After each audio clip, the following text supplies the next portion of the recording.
విసిరేశాడు.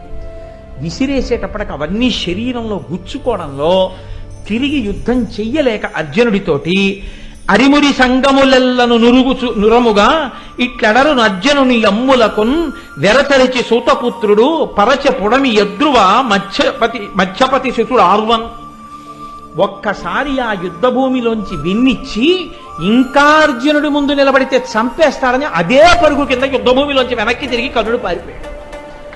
పారిపోతే ఆ కూర్చున్నటువంటి ఉత్తరుడు రథానికి సారథ్యం చేస్తున్నవాడు చూసి ఇంత గొప్పవాడంటాడు, ఇన్ని బీరాలు పలుకుతాడు, ఇంత యుద్ధం చేస్తానంటాడు, ఇటువంటి వాడు ఇలా పారిపోతున్నాడు అర్జునుడు బాణాలు వేస్తుంటేనని విడిచిపెట్టకుండా శర పరంపర ప్రయోగం చేస్తుంటే సైన్యం మీద కర్ణ నిన్ను నమ్ముకున్నావు, నువ్వేమిటి అలా పారిపోతున్నావన్నా వినకుండా ఆగకుండా పారిపోతున్న కర్ణుడిని చూసి పెద్ద కేకలేస్తూ ఉత్తర కుమారుడు నవ్వేట్టే. అదేమిటి అలా పారిపోతున్నావు కర్ణ నువ్వు?